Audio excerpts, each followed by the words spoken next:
Buenos días, ¿tal? O buenas tardes en todo caso. El video va a salir un poco tarde, pero lo estoy filmando relativamente temprano. Bienvenidos a este espacio. Como ustedes ya saben, soy prisionero del insomnio. Me disculpo por mi ausencia la semana pasada. La verdad, justo acaba de terminar el trabajo. Estoy un tiempito de vacaciones. Y bueno, estaba agotado, la verdad. Estaba agotado, no pero voy a resarcirme en el sentido de que voy a hacer algo un poco diferente. Voy a comenzar, solamente voy a leer una noticia de la semana pasada que me parece muy importante y que no he visto ser rebotada en otros medios de comunicación que también utilizan Gilberto en sus 13 como fuente informativa. Y me parece muy, muy importante porque se ha dejado de lado esta noticia, más bien me parece muy importante que aparezca en el semanario. Por otro lado, decirles que, como les había mencionado, ya presenté la semana pasada parte del proyecto que quiero seguir, ¿no? Acerca de una suerte de podcast y entrevistas. También esta semana no he podido entregar lo mismo porque, como les decía, he estado bastante agotado por el trabajo, pero espero poder comenzar, bueno, recomenzar la próxima semana. De hecho, ya tengo la entrevista, lo que me faltaría sería el monólogo. Antes de empezar, como siempre, denle like, suscríbanse. Estoy viendo que mucha gente que ve la transmisión todavía no está suscrita, ¿no? Es casi la mitad o incluso la mitad. Así que me harían un gran favor suscribiéndose, no solamente por el escenario, sino por las otras iniciativas que tengo, como ya han visto. Y también pueden visitar mi canal hermano Relatos Insomnes, en donde hablo de películas, hablo de literatura. Ya hace 2 semanas toqué Argentina 1985, en donde hablé sobre los últimos días de la dictadura de Videla. Básicamente, no ni siquiera los últimos días, sino el juicio que se le hizo a la Junta Militar en base a lo que es los civiles, como es un juicio civil, ¿no? Que me parece muy, muy interesante y muy importante porque hay una luz al final del túnel, ¿no? Pero el problema es que primero tenemos que atravesar el túnel y aún no lo estamos haciendo, aún no estamos luchando realmente contra aquello que pues nos está acercando. Y por otro lado, acabo de subir, bueno, ayer, ¿no? Un video sobre Redoble por Rancas de Manuel Escorza. Así que para aquellos que también les gusta la literatura y han leído este libro, si pueden visitar mi otro canal, genial. Y ya saben, en redes sociales estoy como Prisionero del Insomnio en este canal, en Instagram, Prisionero del Insomnio, así tal cual, y en TikTok también Prisionero del Insomnio. Mi canal hermano, Relatos Insomnes, es relatos.insomnes en TikTok y relatos rayita abajo insomnes en Instagram. Bien, como les decía, quiero comenzar con una noticia de la semana pasada, ¿no? Voy a leer bastante porque me parece muy, muy importante, ¿no? Para aquellos que no vieron el de la semana pasada es este, ¿no? Pero como dije, seguramente a estas alturas ya conocerán pues lo que pasó con el escenario, ¿no? Así que básicamente noticias me voy a considerar las de esta semana, pero esto es lo que voy a leer de la semana pasada, porque esto no se ha terminado, ¿ok? Igual que nuestra batalla épica contra el Congreso no se ha terminado, esto es penoso, ¿no? Este es de Sonia Sullón, Sobrevivientes. La terrible situación de los heridos durante las protestas surgidas por el ascenso a la presidencia de Dina Boluarte. Anderson Lapa es uno de los heridos sobrevivientes de la balacera que llovió sobre Huamanga 2 días seguidos en diciembre de 2022, cuando la gente salió a las calles a protestar contra Dina Boluarte y el Congreso de la República.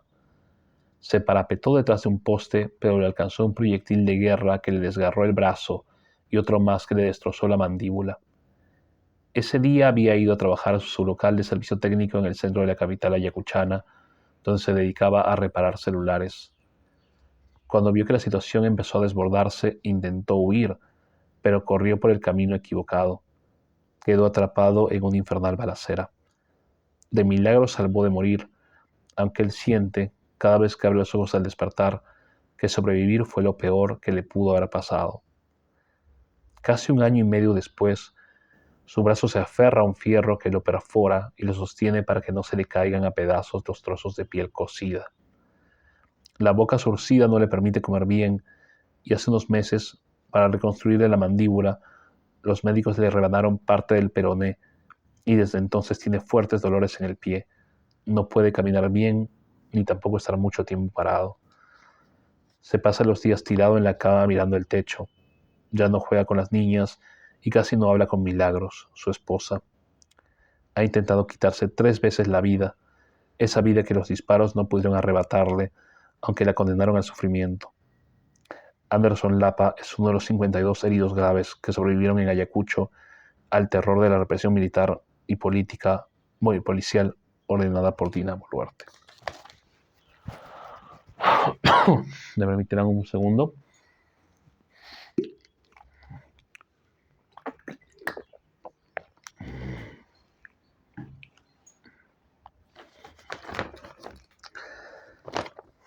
Abro comillas. Hace 2 semanas estuvimos en Lima. El médico le hizo sus exámenes y le sacaron una placa. Ahí vieron que tenía un hoyo en el húmero. Lo operaron otra vez para ponerle un injerto en ese hueco. Mi esposo ya lleva 1 año y medio con los fierros y en el brazo derecho y le siguen haciendo operaciones, cuenta Milagros. Y recuerda que la primera vez que vio a su esposo con el brazo destrozado en el hospital de Ayacucho, los médicos le dijeron que tenían que amputárselo. 4 días después, cuando llegaron a Lima a las 4 de la madrugada en una ambulancia, después de un viaje interminable de 12 horas, los médicos del hospital Hipólito Unanue les dijeron que le salvarían el brazo. Ahora ella intenta salvar la vida de su esposo que se escapa por el hoyo de la depresión. Tiene miedo de dejarlo solo. A mediados del año pasado, Anderson Lapa desapareció 2 días. Lo buscaron por todas partes hasta que supieron que un amigo se lo había llevado a su casa después de encontrarlo llorando en medio de la calle. Milagros hace de tripas corazón. Barre, cocina, lava, cuida a las niñas, al esposo ahora discapacitado y hace labores domésticas para sufragar los gastos de la casa y los estudios de las hijas, el alquiler del pequeño cuarto donde viven. Los 25.000 soles que les lanzó el gobierno como indemnización los gastó el mismo día que los recibió para pagar parte de la deuda que habían contraído con los tratamientos de su esposo. Desde entonces, el mismo gobierno que les causó tales calamidades los ha abandonado a su suerte, mientras los jefes policiales que comandaron las masacres han sido premiados y ascendidos. Reider y Nostroza viaja cada veces a Lima para pagarse a duras penas en una clínica privada la rehabilitación de su pierna derecha. Luego de 10 horas de viaje en bus, llega maltrecho y con la pierna herida adormecida. A él le dispararon los militares cuando volvía de trabajar en una obra de construcción y se acercó a auxiliar a su amigo Jonathan, que había caído abatido. Abro comillas. La bala le entró por la columna y le salió por el estómago. Lo vi que iba totalmente ensangrentado, arrastrándose en el suelo y corrí a ayudarlo junto a otros compañeros. Lo levantamos y no avanzamos ni 10 metros cuando nos cayeron las balas. A mí en el muslo, a otro compañero en el brazo y a otro en el pie. Supe que me habían disparado porque sentí una electricidad y después me quemaba la pierna como si me hubieran puesto una plancha caliente encima. A veces a Ryder se le da por pensar que si aquel día de las protestas hubiese corrido en sentido contrario, donde se encontraba su amigo, quizá ahora tendría sus 2 piernas sanas y salvas. Pero recuerda también que fue el último en agarrarle fuerte la mano al herido antes de que una ambulancia los llevara a los dos al hospital, a donde solo él llegaría vivo. Abro comillas. A veces me duele la pierna, otras veces me fastidia, me hace cojear, la siento adormecida y caliente. Hay momentos que me pasa como electricidad y me hace saltar, relata Ryder, quien ha debido afrontar 6 operaciones de injerto de piel. Los médicos le han tenido que extraer piel de su muslo izquierdo para reconstruir el muslo herido. Abro comillas. El gobierno no se acuerda de los heridos. Yo mismo asumo los gastos de mi recuperación. Soy taxista desde las 6 de la tarde hasta las 11 de la noche. Soy sustento de mis abuelos. Junto todo lo que puedo y viajo a Lima. Hago mis chequeos, me ponen ampollas, me hacen masajes. Gracias a eso he empezado a caminar. Cuando iba al hospital de Huamanga solo me daban una pastilla y no me querían derivar a Lima, pero en una clínica particular me están ayudando más, sostiene. Además de Anderson Lapa, hay otros 3 casos de heridos que han querido quitarse la vida. Uno de ellos es Nelson Oré.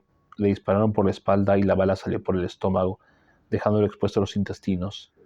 No se ha recuperado totalmente aún y sigue en rehabilitación. A Raúl Goya Ramos le dispararon en la cabeza y le destrozaron parte de la cara y la mandíbula. Abro comillas. Era un chico universitario sano, no lo mataron, pero le destruyeron la vida. Hasta el día de hoy no sale de su casa, camina con mascarilla. Nosotros tratamos de llevarlo a pasear. Necesita ayuda urgente, dice Giovanna Mendoza, presidenta de la Asociación de Familiares de Víctimas y Heridos durante las protestas en Ayacucho. Otro de los heridos de cuidado es John Moisés Quispe. Tenía 16 años cuando una bala le atravesó el pecho y se quedó alojada en el pulmón. Hasta ahora no se le extraen. En diciembre de 2022, el gobierno de Dina Boluarte autorizó, abro comillas, de manera extraordinaria, al Ministerio de Justicia y Derechos Humanos a entregar por única vez el monto de 50.000 soles por cada persona fallecida y 25.000 soles por cada herido de gravedad durante las protestas entre diciembre de 2022 y febrero de 2023. Para indemnizar a los heridos se consideró 5 criterios: los que estuvieron en la unidad de cuidados intensivos, aquellos que permanecieron hospitalizados más de 10 días, quienes requirieron una intervención quirúrgica mayor, las personas que sufrieron una discapacidad permanente como consecuencia de las heridas y otros casos que la comisión determinara y aprobara. De acuerdo a información oficial, este apoyo de 25.000 soles se entregó a 155 personas heridas entre civiles y policías. Es decir, solo el 17% del total de 900 heridos reportados por la Defensoría del Pueblo de entonces. Los familiares de los heridos graves que han quedado con secuelas de por vida están exigiendo al gobierno una pensión permanente.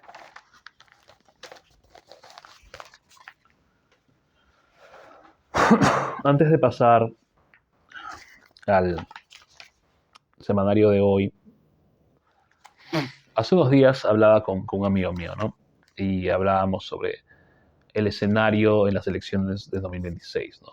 Quién podría salir, ¿no? Y no sé, comenzamos a rememorar y él me dijo, bueno, pero por ejemplo, el segundo gobierno de Alan García no fue pues tan malo, ¿no? Y yo me doy cuenta que mucha gente en Lima, ¿no? Gente bien intencionada, incluso amigos que yo conozco, qué sé yo, se dejan llevar por la propaganda de, bueno, pero mientras que a mí no me pase nada, mientras que mi familia esté bien, ¿no? Entonces todo funciona. Y lo comprendo hasta cierto punto, pero justamente eso es propaganda, eso es parte de cegarte ante lo que te rodea. Y la verdad es que, como ya hemos hablado varias veces, Perú no es Lima.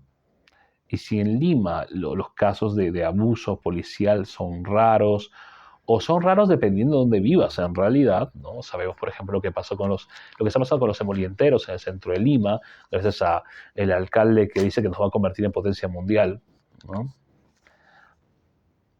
Eso no significa que en otras partes del país, del Perú, no haya muertos, no haya heridos, no haya gente como lo que acabo de leer, ¿no? Personas que les han destruido la vida, no los han matado, pero los han dejado muertos en vida.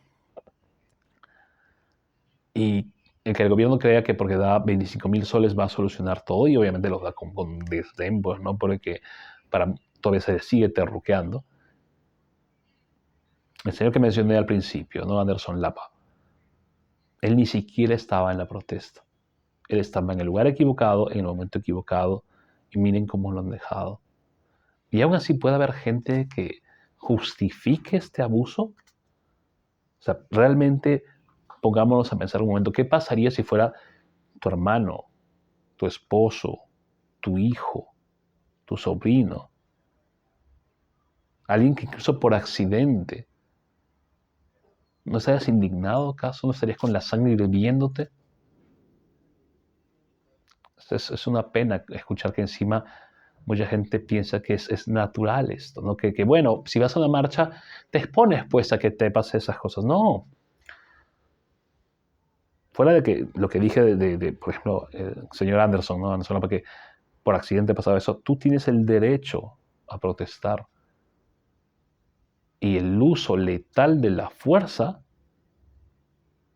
no está permitido. Con razón tanta gente está abogando por salirnos de la Comisión de la Corte Interamericana de Derechos Humanos, ¿no? Porque quieren avalar toda esta cochinada. Bien, vamos con el de hoy, que está en primera plana, obviamente, pues nuestra flamante presidenta, esta señora, pues que está hablando de chifas y Y los pobres niños, pero luego no le dice nada pues a su ministro Quero, pues no dice nada sobre los abusos de la comunidad Wajún, de esos profesores malditos, ¿no? Claro, y habla de los niños en prensa internacional haciendo el ridículo y hablando de Chifa y de Caluguantán, ¿no? Muy bien. Mentirosa. Para una canción, ¿no? Muy bien, vamos a comenzar. Esta es de Américo Zambrano, ¿no? La presidenta Dina Boluarte volvió a mentirle al país cuando declaró el lunes último, durante una conferencia de prensa en Palacio de Gobierno, que ni ella ni ninguno de sus ministros habían tomado una posición oficial sobre la ley del Congreso que dispone la prescripción de delitos de lesa humanidad y crímenes de guerra cometidos antes de 2002.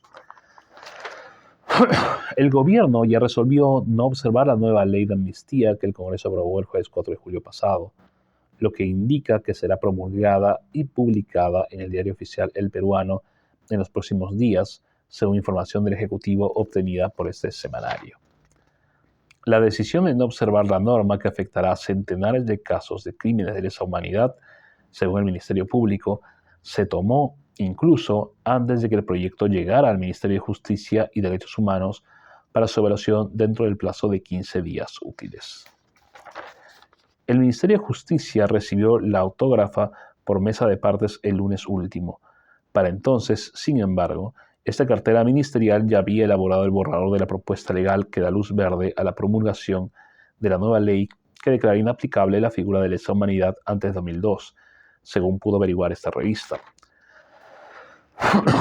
Este hecho confirma que el gobierno de Dina Boluarte sí adelantó opinión internamente para darle la razón a las bancadas de Fuerza Popular y Renovación Popular, que impulsaron con vehemencia la aprobación de la nueva ley de impunidad en la comisión permanente.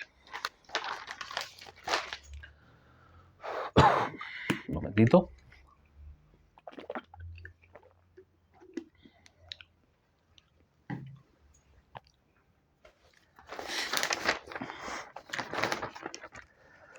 De hecho, la defensa del expresidente Alberto Fujimori, quien fue condenado a 25 años de prisión por abusos de los derechos humanos en 2009, adelantó que solicitará aplicar esta ley en el juicio que se le sigue por los asesinatos de 6 campesinos de la localidad de Pativilca, al norte de Lima, a manos del grupo militar Colina en el año 1992. La fiscalía imputa a Fujimori la autoría inmediata de estas muertes, entre ellas la de un adolescente, y pidió 25 años de cárcel para él. Fujimori, de 85 años, anunció en junio que se había afiliado a Fuerza Popular, el partido hereditario que lidera su hija Keiko. Abro comillas. El señor expresidente ya comunicó como tal que tiene el deseo de continuar, de servir finalmente a los peruanos, precisó su abogado Helio Rojas. Más serviría en la cárcel, creo yo, sinceramente, pero bueno. Estos antecedentes explican en parte el empeño del gobierno para blindar a Alberto Fujimori de cara a las elecciones generales de 2026. La opinión del Ministerio de Justicia y Derechos Humanos, que ese semanario pudo conocer a través de altos funcionarios del Ejecutivo, esgrime 4 argumentos para avalar la nueva ley de impunidad que favorece a los asesinos y violadores de derechos humanos en el Perú.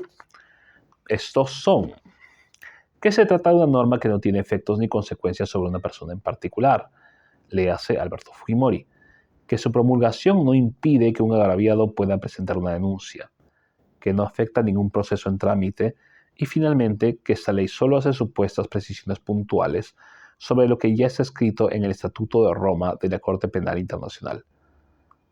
La nueva ley de amnistía señala sobre este punto que el, abro comillas, Estatuto de Roma tiene competencia temporal únicamente respecto a los hechos sucedidos después de su entrada en vigor en el ordenamiento jurídico peruano, es decir, a partir del 1 de julio de 2002.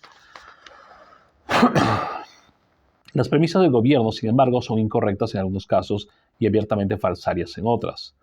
No solo Alberto Fujimori será favorecido con esta ley, sino también un importante grupo de militares procesados por asesinato y desapariciones forzadas, perpetrados durante el periodo de violencia ocurrido entre los años 1980 y 2000. Les digo, una vez más, mi consejo, ni siquiera es por mi canal, vean la película argentina 1985, de verdad, en donde hablan justamente de esto. Por ejemplo, y a mí me encantó esa película porque hay un paralelo muy fuerte entre cómo piensa mucha gente, sobre todo la gente de la DBA, de la derecha bruta y chorada aquí en el Perú, sobre la Comisión Interamericana de Derechos Humanos, ¿no? O sobre la Corte Interamericana de Derechos Humanos también. O sea, básicamente lo que piensan es que son zurdos, caviares, social confusos, etcétera, ¿no? Y aquí voy a aclarar esto, ¿no? Pero obviamente se deja de lado, pues, ¿qué pasa? Que a las víctimas, a los deudos.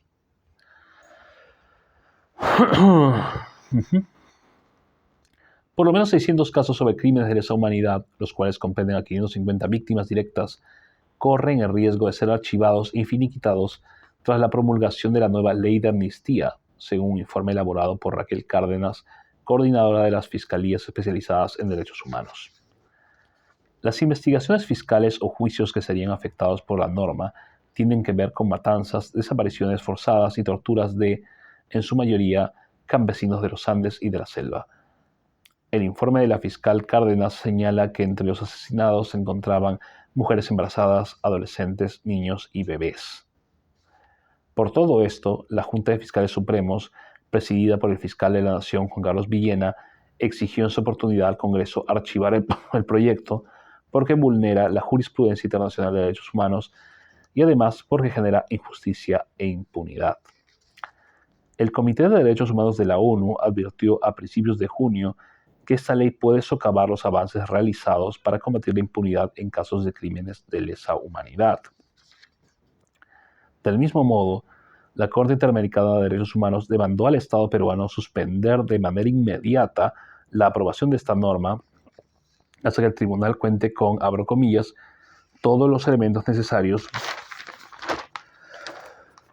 para pronunciarse sobre el impacto que tendrá este proyecto sobre los casos Barrios Altos y La Cantuta, que fueron calificados por la Corte Suprema Peruana como, abro comillas, crímenes de lesa humanidad. A pesar de las advertencias y llamados a la reflexión, el gobierno que formalmente preside Dina Boluarte ha decidido bendecir la nueva ley de amnistía y con ello le ha dado la espalda a la Corte Interamericana de Derechos Humanos. En base a la opinión legal del Ministerio de Justicia, el gobierno de Dina Boluarte, denunciada constitucionalmente por violaciones a los derechos humanos durante el control de las protestas de diciembre de 2022 y febrero de 2023, no observará la ley que propone la prescripción de delitos de lesa humanidad y crímenes de guerra ocurridos antes de 2002. Y ahora vamos a ver las consecuencias. Las consecuencias de esta decisión no auguran un buen escenario internacional para el Perú, según especialistas consultados para esta nota. La Corte Interamericana de Derechos Humanos ya declaró en desacato al Perú por negarse a atender la resolución de medidas urgentes que requería el Estado peruano, abro comillas, abstenerse de ejecutar la sentencia que ordenó la liberación del expresidente Alberto Fujimori. Perú es el segundo país que la Corte Interamericana de Derechos Humanos declara en desacato en los últimos años. El otro es Nicaragua, luego de que no respondiera a numerosas comunicaciones del tribunal y de que no cumpliera con una serie de medidas de protección a favor de ciudadanos perseguidos o considerados como presos políticos por el gobierno de Daniel Ortega. Con este antecedente de por medio, la CIDH podría tomar otras medidas mucho más graves para el país. Una fuente cercana a la Corte IDH señaló a este semanario que la promulgación de la nueva ley de amnistía puede originar que la CIDH comprenda al Perú en el capítulo 4b de su informe anual, una lista negra que incluye un pequeño grupo de países que desconocen los criterios de la Corte y que promueven la violación sistemática de los derechos humanos. Los países que actualmente forman parte del temido capítulo 4b son Cuba, Nicaragua, Venezuela y Guatemala, que fue incluido en 2022. A ver, antes de terminar con la nota, algo que me llama mucho la atención es, no se supone que la DBA, la derecha bruta y achorada que tenemos, tenía el miedo y de hecho vendían, ¿no?, toda la propaganda anticastillista como un regreso, mejor dicho, no un regreso, sino un pase, una conversión no deseada a ser Venezuela. Entonces, al mismo tiempo ahorita que nos estamos acercando aparecernos a Venezuela en cuestión de derechos humanos. ¿Qué dice ahí la DBA? Para algunas cosas sí y para otras no, ¿no? Y bueno, eso no lo voy a leer, pero ustedes saben muy bien lo que ha pasado con los viajes a China, que ha hecho pues Dina Boluarte y todos los demás. No entiendo el doble rasero ahí, ¿no? Por un lado, chévere Xi Jinping, tengo mucho respeto a China, y al mismo tiempo, comunismo maligno. Creo yo que cualquier persona semi-informada puede entender que esto va más allá de bandos o espectros políticos, ¿no? Esto va básicamente a cubrir criminales, a indultar criminales, a básicamente pasarse por el fundillo los derechos humanos. Y no solamente los derechos humanos de víctimas en el gobierno de Fujimori, víctimas de ahora. Lo que acabo de leer, lo que leí de la semana pasada, ¿no? Que como digo, aunque lo he leído ahora, nada ha cambiado. No es que vaya, ¿cómo se llama? Anderson Lapa y compañía, Reiner vayan a curarse, pues, ¿cómo se llama? De un día para otro, ¿no?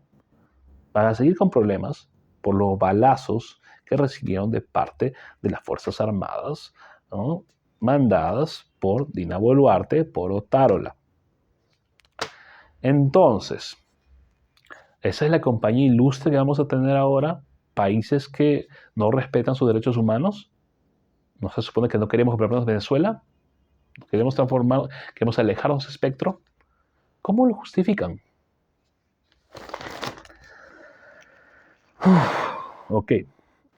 La abogada Yulisa Mantilla Falcón, quien fuera comisionada de la CIDH hasta diciembre de 2023, dice, ¿no? Abro comillas, me preocupa el mensaje que se está dando. Me preocupa tal animosidad en contra de la Corte en la población para que un eventual retiro del sistema sea facilitado por estos discursos. Y añade, abro comillas, ojalá la ciudadanía entienda que la Corte no ataca al Estado. La Corte protege a las víctimas y salirse del sistema, negarle fuerza a la Corte, es debilitar el sistema interamericano de protección de los derechos humanos y es dejar a las víctimas en un riesgo gravísimo de impunidad. Una fuente de Palacio de Gobierno indicó que a la presidenta Dina Boluarte no le importa que el Perú deje la Corte Interamericana de Derechos Humanos. Lo único que parece importarle por ahora, dijo esa fuente, es allanar el camino para que el fujimorismo gane las elecciones de 2026. La mandataria está convencida, según la fuente, de que esa es la única manera de frenar las investigaciones de la Fiscalía de la Nación y con ello evitar la cárcel. Yo tengo una idea de lo, bueno, obviamente basándome en antecedentes. Y los antecedentes son los siguientes, ¿no? Alan García, primer gobierno, finales del primer gobierno, huyó, ayudado por el fujimorismo, ¿no? Toledo huyó, ¿no? Fujimori huyó. Yo lo que creo que va a pasar con Boluarte, bueno, y Castillo intentó asilarse, ¿no? Ollanta se fue, ahora está arrestado, ¿no? Toledo también. Yo creo que Dina Boluarte va a intentar tener un salvoconducto para irse, pues, en algún momento con plata, ¿no? Y fugarse, ¿no? Ahora, y eso también voy a leer un momento, ¿no? Dina Boluarte ahorita ha llegado a niveles de popularidad legendarios, ¿no? Si no más desde las encuestas no se sabe de alguien que ha llegado a ese nivel de impopularidad, ¿no? Por lo tanto, no creo que ella intente sumarse pues al Congreso o qué sé yo, ¿no? Es demasiado, es una patata muy caliente, ¿no? Una papa muy caliente, ¿no? Pero creo que sí va a intentar huir. Y está apostando por apoyar al fujimorismo para que la allanen el camino, ¿no? No para evitar la cárcel. Eso es obviamente una especulación, sino para que pueda huir con plata. Bien, a ver, perdón. Saben que leer y hablar te seca la garganta.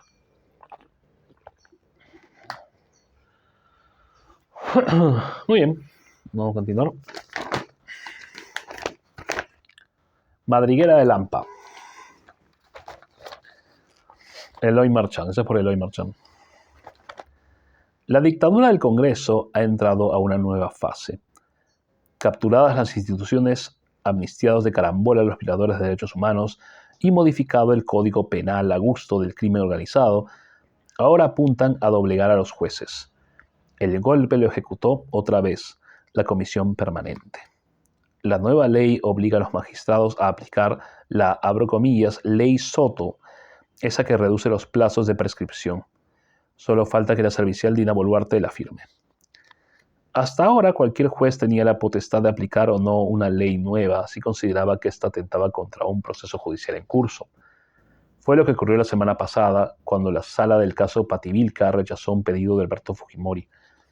El patriarca aspiraba a que le aplicaran la ley Soto y se archivara el proceso de asociación ilícita. La nueva ley que surgió la Comisión Permanente, ¿no?, esta ley Soto, arrasa con la autonomía de los jueces.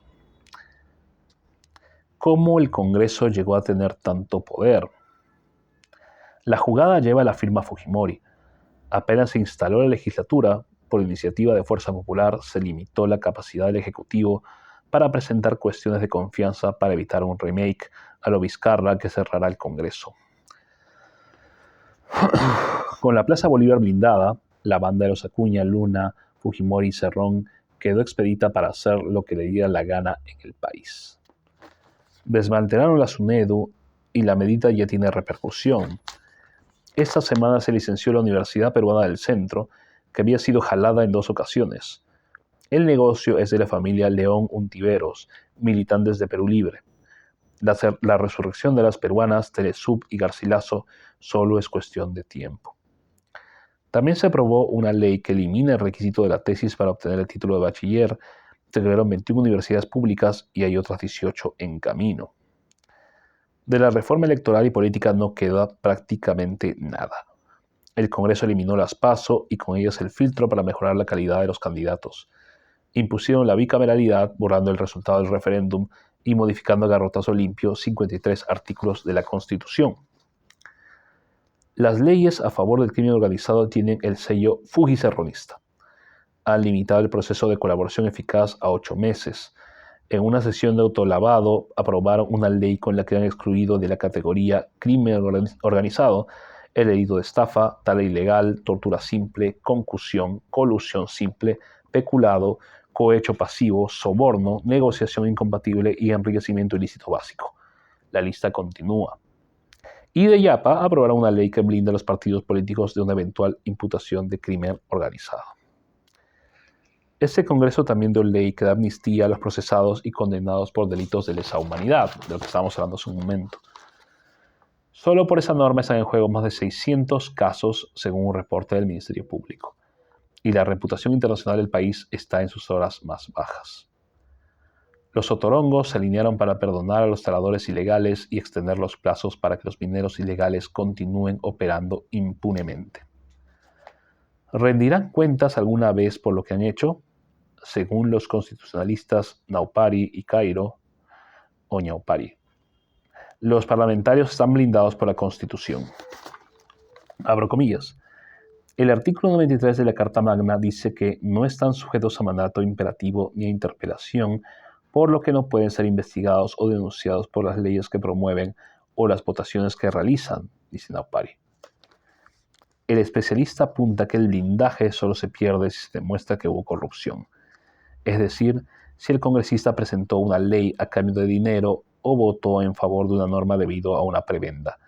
Esos fueron los casos de los niños o los Avengers, que lideraba Kenji Fujimori, para quien se modificó una ley con la que se redujo las penas por los delitos de corrupción. La modificación ad hoc sirvió para que el Benjamín de los Fujimori no entrara a prisión. Al cierre de esta edición, el nombre que más sonaba para ser el próximo presidente del Congreso era Eduardo Sarguana, de APP. Sarguana está siendo investigado por la Fiscalía por tener nexos con la minería ilegal. Un ejemplar perfecto para presidir el Congreso. Efectivamente, ¿no? Ahora, esto tiene que ver con lo que voy a leer a continuación, que es más una columna de opinión, ¿no? Es justamente algo que ya había mencionado antes, ¿no? Algo que yo sé que es complicado también, y es que no nos estamos indignando ante lo que está pasando. Es como que me hace acordar mucho a la película, no sé si han visto Melancolía de Lars von Trier, ¿no? Es como rendirte a que un meteoro está a punto de destruirlo todo, ¿no? Como esa suerte de resignación, pues, ante lo que tú crees inevitable, ¿no? Resignación pasiva ante el carro que te viene encima, ¿no? Sabes, bueno, ya no puedo moverme, ya no fue. Y pones tu cara de, oh, no, ya, diablos, ¿no? O cuando te están pegando, ¿no? Cuando te están asaltando, tú ya como que, ya, llévate todo, por favor, pero no me pegues, déjame en paz, ¿no? Que también me hace acordar mucho a una película que va a salir en otro canal, o una película que yo reseñé en este canal, ¿no? ¿Cómo se llama? Network, ¿no? Que si la han visto, si no la han visto, véanla, genial, ¿no? En donde este conductor de noticias en algún momento da un discurso furibundo en las noticias y dice, ¿no? Que la mayoría de gente lo único que quiere es, ya déjennos en paz, déjame en mi casa, déjame en paz, por favor, róbanos si quieres, déjanos en paz, ¿no? Pero esa no es la idea. La idea no es pensar, déjanos en nuestro, ¿cómo se llama?, cuarto, en nuestra casa y no nos molestes, por favor, molesta a los demás, roba si quieres, pero déjame en paz. Porque nadie es una isla y porque, entre comillas, te pueden dejar en paz, pero todo sigue subiendo. Si no les interesa que tengamos un mundo mejor para bueno, sus hijos, los que vaya a tener yo, porque ahorita no tengo un gato, ¿no? Por lo menos indignemos por nuestro bolsillo, por nuestra economía, porque cada vez es más difícil comprar cosas, ¿no? No es tan sencillo, no es que puedas simplemente decir, bueno, ya, déjenme en paz, ¿no? No, no. Todo está conectado. Hay una noticia acá que no voy a leer y hablan sobre, por ejemplo, San Martín de Porres se está cada vez extorsionando más, ¿no? Leanla. Hubo otra que una bala perdida mató a una pobre señora que está en una farmacia porque, como se llama, un taxista se peleó con un estivero que aparentemente quería, pues, extorsionarlo, porque en la Victoria se está extorsionando mucho a taxistas y mototaxistas. ¿Ustedes creen sinceramente que eso no va a llegar a otros lados? O sea, ¿creen que porque alguno de ustedes vive en otro barrio, en Perú, en Lima, les va a ir bien? No, aquí no va a pasar nada. Tenemos que dejar de ser indiferentes, efectivamente. Para los que ven The Voice, el último capítulo, por ejemplo, también suelta eso, ¿no? Esta parte en la cual no puedes escapar a ningún lado, en realidad, ¿no? Bien, bandadas de buitres. Este es de Carlos León Moya. Esto es, como digo, una columna de opinión. Hace 6 años, el pedido de prisión preventiva a Keiko Fujimori concitó un interés tan grande que los televisores de los chifas y menús ponían Justicia TV para ver las audiencias. Era un país diferente. Los peces gordos aún no caían y parecía que el Perú podía tener por fin una fumigación política. Hoy, 6 años después, el Perú es distinto y se deterioró no solo la esperanza, sino también la atención. El inicio del juicio Cócteles contra Keiko Fujimori luce frío, monótono, abrumador. La atención inicial se disipó con rapidez. No hay Justicia TV en los chifas. Encima compite con la Eurocopa. Aunque estamos en la era del streaming, la cantidad de vistas en línea que tienen las audiencias es más bien pobre.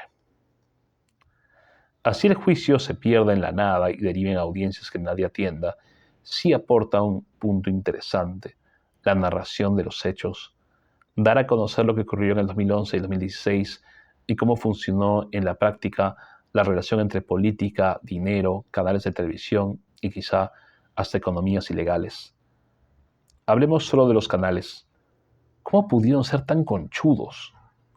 Según la tesis de José Domingo Pérez, la campaña de Keiko Fujimori entregó a Latina Televisión $230,000 y a RP $270,000 para publicidad e hicieron el pago en efectivo.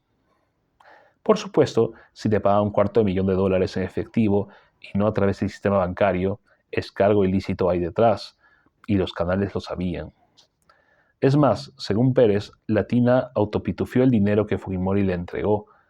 En agosto y septiembre de 2011, los fue sumando a sus cuentas oficiales a través de recibos de caja de $5,000 en $5,000 y luego los depositaban en el banco. Gran servicio. ¿Para qué pitufear si tu canal amigo lo puede hacer por ti? Puede que esto no sea un delito, puede que nadie vaya preso, pero saber este tipo de cosas puede tener un efecto político. ¿Qué tan grande? No lo sé. Quizás sea chico, pero hablo por mí.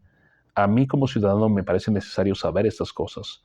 Puede que un problema sea que la Fiscalía, en lugar de una acusación sólida, haya hecho un gran reportaje, un gran libro de no ficción sobre cómo funcionaron realmente las cosas y lo da a conocer a través de las audiencias. En todo caso, conocerlo no está mal, está muy bien, salvo para los acusados. Pero más allá de esos llantos ridículos, sí hay una baja atención general en el juicio Keiko Fujimori. Ahora, estos ridículos se refiere a un tipo que está diciendo que lo están persiguiendo políticamente, un tipo justamente Fujimori, un tipo que tiene que ver con el Fujimorismo, Ricardo Briceño, presidente de la CONFIEP, ¿no? Me animo por dos hipótesis que están entrelazadas. Una es la pérdida de esperanza en general. En el 2018, la prisión a Keiko Fujimori le daba, al menos a la mitad del país, casi una esperanza en el futuro, como si se eliminase nuestro principal obstáculo. Pero ahora, imaginemos que Keiko Fujimori se va presa. ¿Pero cuándo? Imaginemos que mañana. ¿Pero y? Si el resto, como el dinosaurio, todavía está allí. Para los que no entienden no quiero sonar pedante o condescendiente, pero para los que no entienden lo del dinosaurio, es un cuento, un microrelato, es el microrelato más famoso, ¿no?, de Augusto Monterroso, el dinosaurio. Así que muy bueno, de risa. En el 2018 la pregunta era sencilla. ¿Meter presa a Keiko Fujimori? Sí, claro. En el 2024 es más compleja. ¿Meter presa a Keiko Fujimori? De nuevo, ya. Pero Dina sigue libre, ya. Y el Congreso sigue ahí, y el resto como si nada. Y entonces, ¿no me va a salvar el Poder Judicial? Porque el 2018 también era eso. La Fiscalía y el Poder Judicial te libraban. Te libraban de la corrupción de los líderes políticos y te evitaban el riesgo en las urnas. Hacían lo que tú como ciudadano no pudiste hacer. Ahora ya no. La Fiscalía y el Poder Judicial apenas pueden atacar a un buitre a la vez, mientras las elecciones del 2026 están ahí al lado con la carne fresca.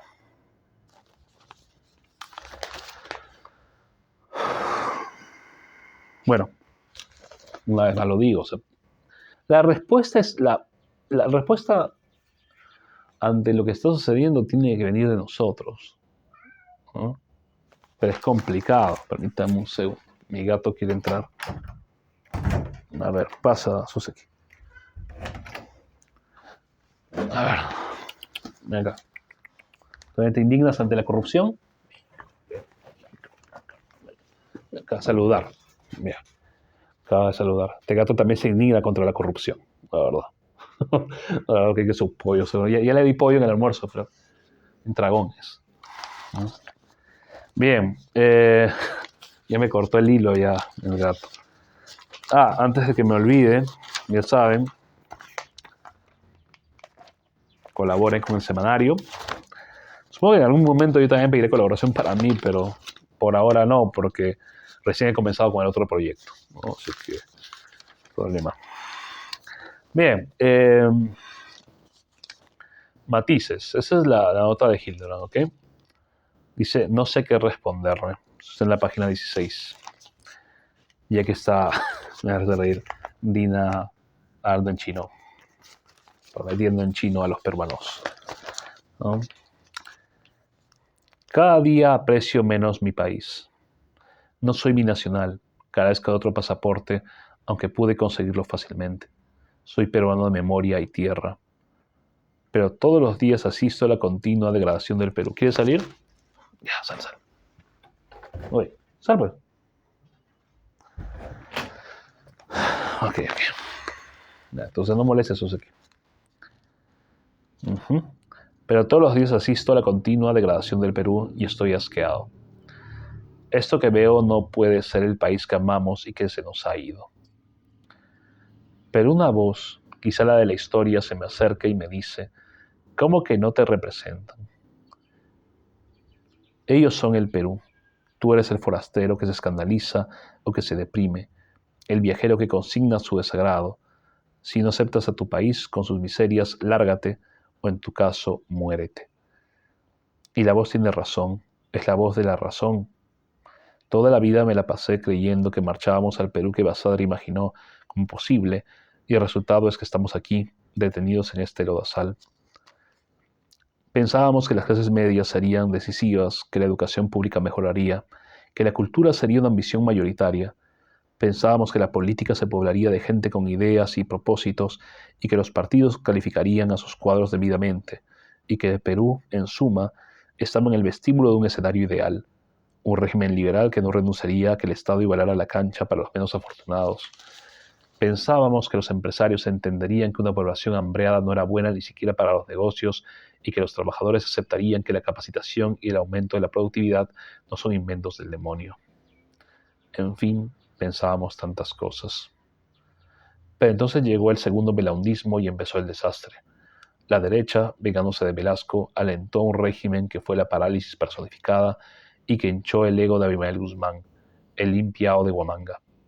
Y llegó Alan García, que fue la catástrofe del centro izquierda, la derrota de la prehistórica y el primer saqueo institucional del Estado. Ese como maldito, la derecha que desperdició su oportunidad de modernizarnos, el APRA que cayó en bancarrota moral, Sendero Luminoso y sus asesinos, la informalización creciente de la economía, produjo a Fujimori. Fujimori representa el momento que tanto atormentaba a Zabalita. Sí, con él nos terminamos de joder. Fujimori fue la pócima que la derecha ciega se inventó para hacernos creer que el porfiriato Nisei era la gran solución. Un pueblo traumado por la crisis y la violencia se tragó la leyenda. La clase intelectual cometió la enésima traición de su discreta historia. La prensa hegemónica se puso tan comprensiva como cuando miraba para otros lados en los tiempos de Leguía. La situación actual es la continuidad de ese camino. Fujimori le enseñó al país a aceptar la mentira, a amar el cinismo, a dispensar el asesinato, a premiar el latrocinio y a despreciar los desafectos que se atrevían a protestar. El crimen moral del fujimorismo elevado a la n potencia es el que vivimos hoy. Somos la carreta que se atascó una tarde de copiosa lluvia. Llovía mierda. Pero la voz de la razón regresa y me grita: te quejas cada semana, nos tienes harto. Si el Perú no es el país que soñaste, ¿qué diablos haces aquí? No sé qué responderle. Y yo tampoco, la verdad, no lo sé, porque no es casualidad que mucha gente se vaya. Incluso yo a veces pienso, bueno, yo me voy a ir a estudiar el próximo año a otro lado, en el momento, y no sé si voy a volver. ¿No? O sea, no quiero cortar mi relación con el Perú, definitivamente, ¿no? Pero quizá como tanta gente al final me intente quedar en otro lugar, no lo sé. Vamos a ver qué me dice la vida, pero siento que desde lo que uno hace es muy complicado cambiar las cosas. Obviamente lo intento, obviamente si hago lo que hago, por ejemplo, fue creo en algún tipo de cambio. No sé dónde leí o creo que escuché que, y lo puse en uno de los videos, en el video que tengo justamente en este canal de, ¿cómo se llama? Mañana de las Ratas, ¿no? De José B. Adolf, una novela de ciencia ficción peruana, que los pesimistas son en realidad los mayores optimistas, ¿no? Porque son aquellos que no se conforman, ¿no? Con lo que está pasando y que intentan cambiar las cosas. En cambio, el realista, ¿no? Normalmente es aquel que acepta el mundo como es y no pretende ningún cambio. Y las personas que aceptan el mundo como es son aquellas personas que no les va mal en el mundo, ¿saben? Entonces podríamos saber quién es un realista o quién dice serlo en realidad, ¿no? Ser un pesimista es justamente saber que el mundo no está bien y que debe uno luchar con las cosas, como están las cosas. Así que cuando yo escucho gente que dice, no, pero ¿de qué te quejas? Que no sé qué. Bueno, obviamente, pues, y me da pena todavía porque veo que gente que está fregada, que básicamente le está metiendo la rata todo el tiempo, es la gente más engañada a veces, la gente que defiende con mayor ardor, pues aquello que no entiende muchas veces. A ver, anda.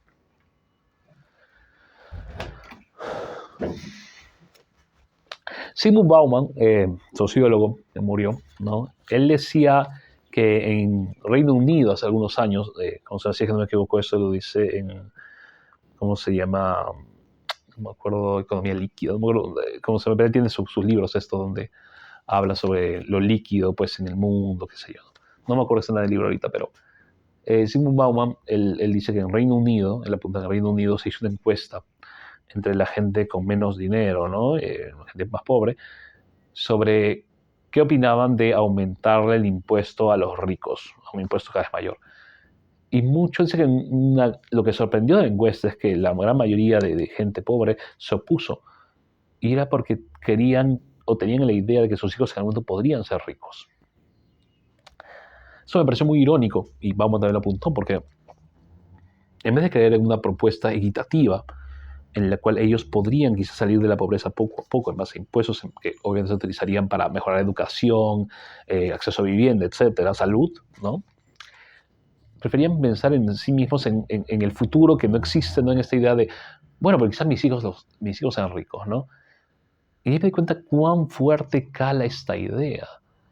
Esta idea conservadora, de que, esta idea de que, bueno, uno tiene que explotarse para sobrevivir y que si a ti te fue mal, es por tu culpa, es porque tú te lo mereces.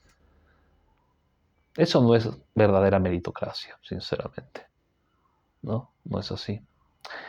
Y sinceramente también yo creo que, también hablaba de eso con mi patrón, de que cada vez me siento inclinado a no votar, ¿no? Porque votar en el sistema en que vivimos es ceder el poder a un político sin poder ejercer algún tipo de mecanismo de control. Yo no puedo hacer nada, o sea, realmente. Yo voto por alguien y ese alguien puede hacer lo que le da la gana y yo no puedo hacer nada para influenciar que digamos, no la friegue. Yo no voté, ni fregando hubiera votado por López Aliaga, pero incluso si hubiera votado, ¿qué podría hacer? Más que firmar para revocarlo. Y Lima hace tiempo tiene alcaldes cada vez peores. Es un reflejo de cómo estamos viviendo y cómo estamos tomando las cosas. Bien, eso sería todo por hoy. Recomiendo la lectura del semanario, como dije. Hay varias notas que me han gustado aquí. Hay otra que habla sobre, por ejemplo, cómo el Perú está viviendo una especie de kafkiana, que me gustó también mucho. No la leí. Como dije, lo de la extorsión en San Martín de Porres. La bala perdida en la victoria. Obviamente hay una parte donde se habla de Netanyahu. O sea, léanlo, ¿no? ¿Okay? Bien, soy prisionero de insomnio y hay que indignarnos más y bueno, ya llegan las marchas pues por, ¿cómo se llama? Fiestas patrias. Nos vemos, buen fin de semana.